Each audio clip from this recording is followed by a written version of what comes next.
नमस्कार विद्यार्थी मित्र, आज आपण शिकणार आहोत मृदा अवनती संकल्पना, कारणे, परिणाम व उपाय. इंग्रजीमध्ये यालाच soil degradation concept, causes and consequences and measures असे म्हटले जाईल.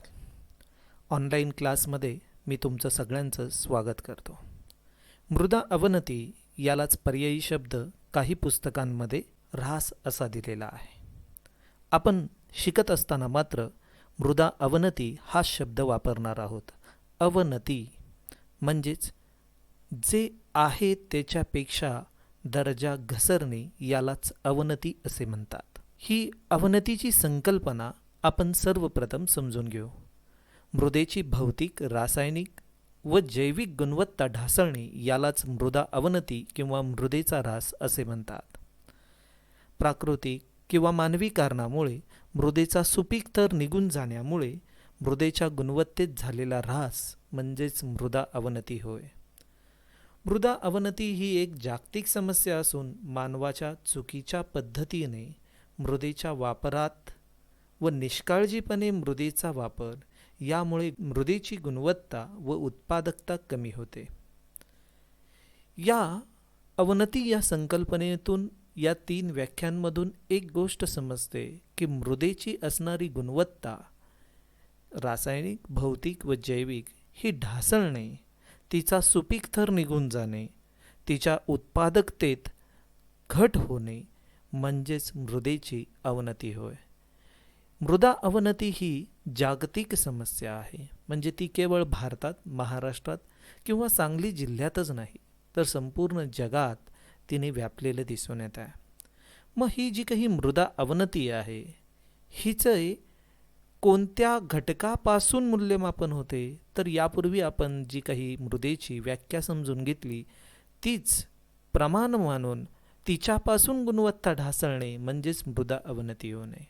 मृदेमध्ये 45% रासायनिक पदार्थ किंवा खडकांचा चुरा की जो खनिजांचा बनलेला आहे ते पदार्थ, 5% सेंद्रिय घटक, 25% पाणी व 25% हवा ही आदर्शवत असणारी जी मृदेची संकल्पना आहे ही संतुलित अशी आहे.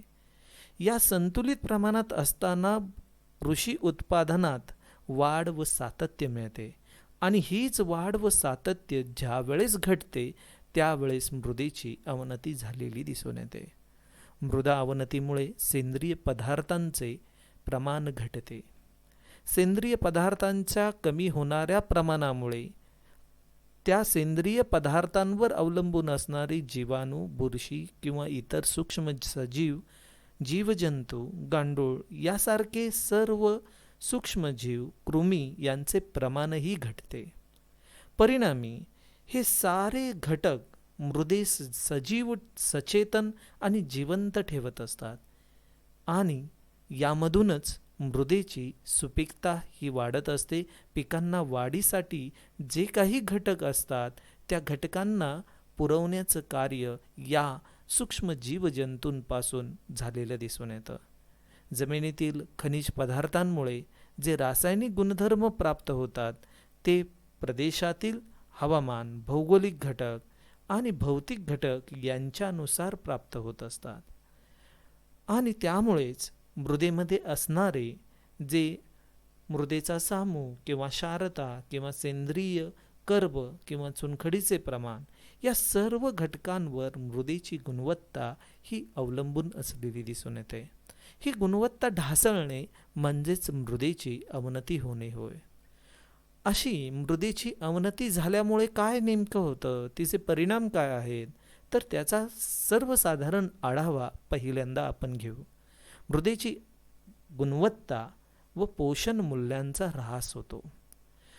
मृदेची उत्पादन क्षमता घटते. शेतीमालाचे उत्पादन घटते. मृदेमध्ये असणारी जैवविविधता ही धोक्यात येते. सामाजिक असुरक्षितता वाटते, कारण ज्यावेळेस मृदेची गुणवत्ता ढासळते, सुपीकता कमी होते, त्यावेळेस उत्पादनामध्ये कमतरता येते. परिणामी आर्थिक होणारा लाभ घटत जातो आणि त्यामुळे सामाजिक असुरक्षितता वाढते. पर्यावरणामध्ये असंतुलन झालेले दिसून येते, म्हणजेच संतुलन बिघडते. पाणथळीकरण, मृदेची शारपड होणे किंवा चोपण किंवा लवणयुक्त मृदा निर्माण होणे, मृदेची धूप होणे हे अवनतीचेच परिणाम असलेले दिसून येतात.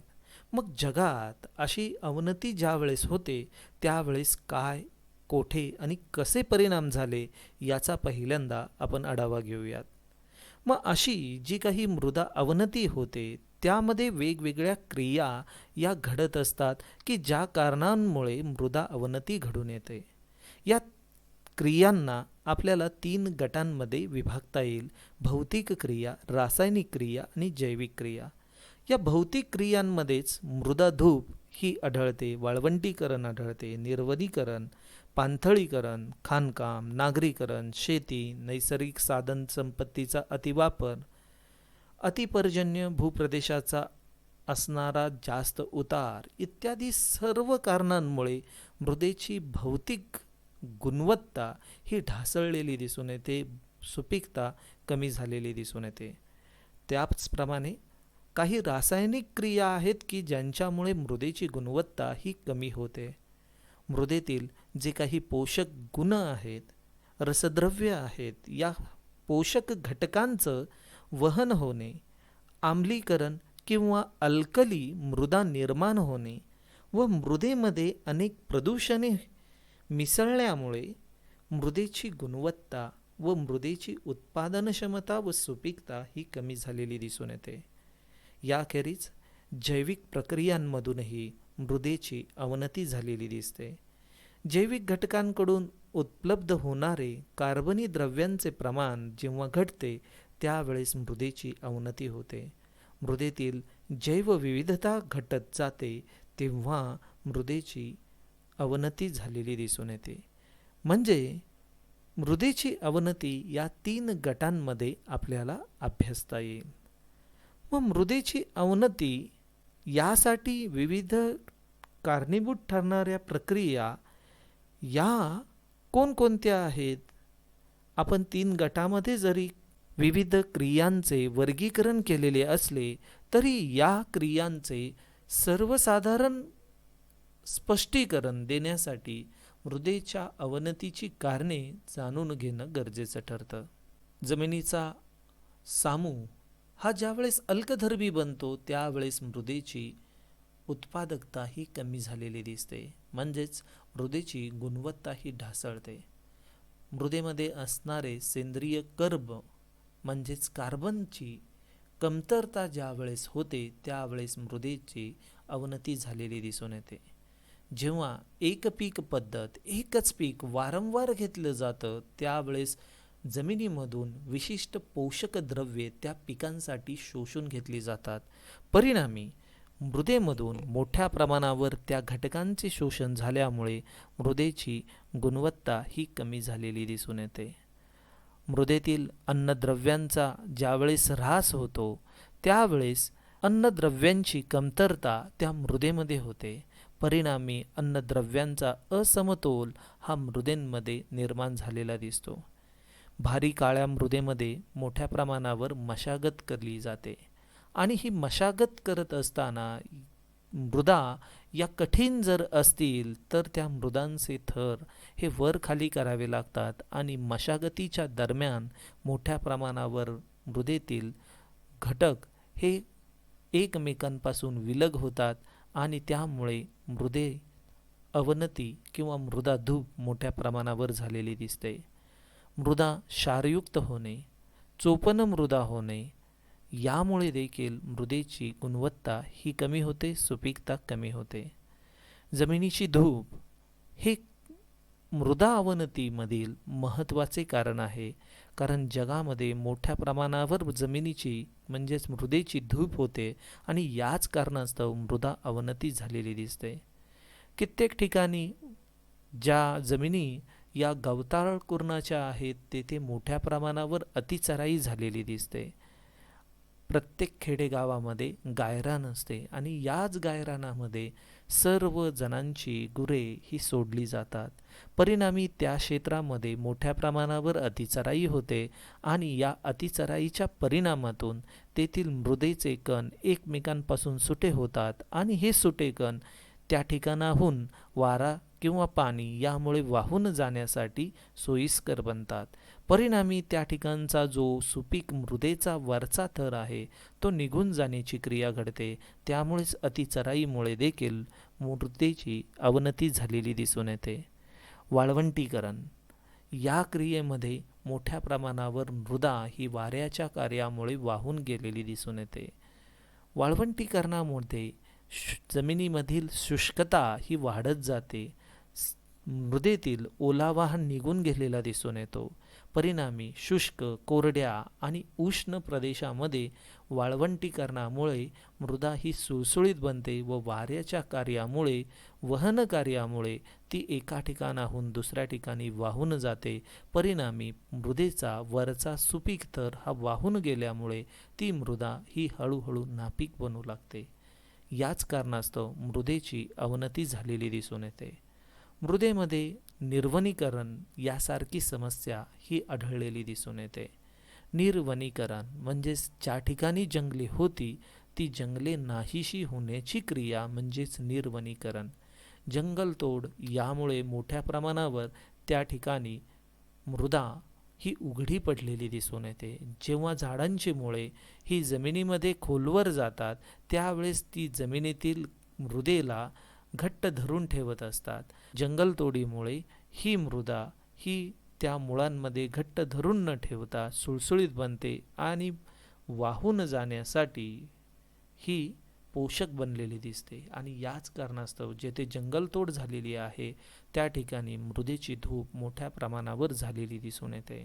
मृदा अवनतीसाठी या व्यतिरिक्त आणखी काही कारणे आहेत. जमिनीचा सामूह जर का 6 पेक्षा कमी किंवा 8 पेक्षा जर का जास्त असेल तर मृदेची गुणवत्ता ही कमी झालेली असते. मृदेचा सामूह ज्यावेळेस 6 पेक्षा कमी होतो त्यावेळेस मृदा ही आम्लधर्मी बनते आणि ज्यावेळेस मृदेचा सामूह 8 पेक्षा जास्त होतो त्यावेळेस मृदा अल्कधर्मी बनते. परिणामी हायड्रॉक्साईडचे प्रमाण हे कमी जास्त झाल्यामुळे त्या ठिकाणी मृदेची गुणवत्ता ही कमी होते. मृदेमधील बी रुजून येण्याची क्रिया किंवा मृदेमधून पोषक द्रव्ये शोषण्याची क्रिया ही घटत जाते आणि याच कारणामुळे मृदेतील सामूह 6 पेक्षा कमी किंवा 8 पेक्षा जास्त असेल तर मात्र मृदेची सुपीकता घटलेली दिसून येते. जमिनीत सेंद्रिय कर्बाचे प्रमाण हे अल्प असल्यास त्या ठिकाणी मृदेची गुणवत्ता ही कमी होते. ज्या प्रदेशांमध्ये चुनखडीचे प्रमाण 10% पेक्षा जास्त असते त्या ठिकाणची मृदा ही मात्र नापीक बनलेली दिसून येते. तिची जी संतुलित अवस्था आहे ती बिघडते. परिणामी कॅल्शियमचे प्रमाण वाढून पेडाकॉल मृदांमध्ये त्यांचे रूपांतर होते. या मृदांमध्ये सुपीकता ही कमी आढळलेली दिसते. मृदेची जलसंधारण क्षमता ही कमी होणे म्हणजे देखील मृदेची अवनती होय. कारण सुपीकता ही कशावर अवलंबून असते तर मृदेमध्ये ओलावा टिकवून ठेवण्याची क्षमता, पाणी धरून ठेवण्याची क्षमता यावर उत्पादकता ही अवलंबून असते. ज्या मृदांमध्ये पाण्याचा मोठ्या प्रमाणावर निचरा होतो तेथे वारंवार जलसिंचनामार्फत पाणी देण्याची गरज भासते. म्हणजेच कमी पाण्यातून जास्त पीक येण्याच्या ऐवजी जास्त पाणी देऊन कमी पीक उत्पादन हे झालेले दिसून येते. हे कशामुळे होते तर मृदेची जलसंधारण क्षमता ही कमी जर झाली तर होत असते. म्हणून मृदेची जलसंधारण क्षमता कमी होणे यामुळे देखील मोठ्या प्रमाणावर मृदा अवनती झालेली दिसून येते. काही शेतकरी मृदेची सुपीकता चांगली ठेवण्यासाठी भर खते हे देत असतात. ही भर खते जर त्या ठिकाणी मोठ्या प्रमाणावर मृदेची तपासणी न करता देत असतील तर मृदेमध्ये अनावश्यक अशा अन्नद्रव्यांचे स्थिरीकरण होत असते आणि मृदेचे नैसर्गिक संतुलन बिघडते व मृदेची अवनती होते. काही ठिकाणी अतिजल सिंचन यामुळे मृदा पाणथळीकरणाची समस्या आहे, तर काही ठिकाणची नैसर्गिक भूजल क्षमता किंवा भूजल पातळी ही खूप उथळ असते.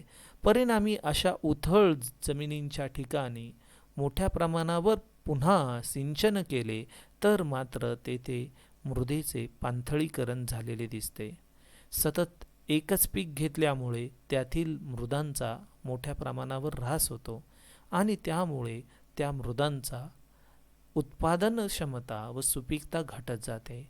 ऊस हे पीक सतत 10 वर्षे घेतले आणि जमिनीला जर का मोकळेपणा दिला नाही किंवा ती पडीक ठेवली नाही तर कालांतराने तेथील मृदा ही नापीक झालेली दिसून येते.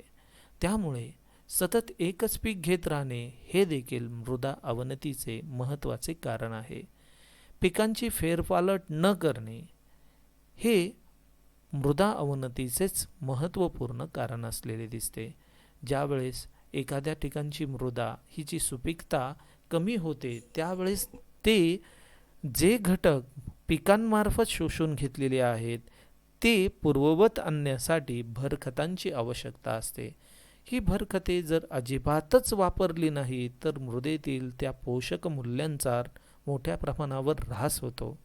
या कारणामुळे देखील मृदेची अवनती होते. म्हणून आवश्यक त्या ठिकाणी खतांची मात्रा ही मृदेमध्ये देणे आवश्यक असते. काही ठिकाणचे पाणी याचे खारेपणा अधिक असते. परिणामी ह्या खाऱ्या पाण्याचा जर का सतत वापर केला तर मृदेमध्ये क्षारांचे प्रमाण वाढते आणि मृदा ही मोठ्या प्रमाणावर नापीक बनण्यास सुरुवात होते. तिची अवनती झालेली दिसून येते.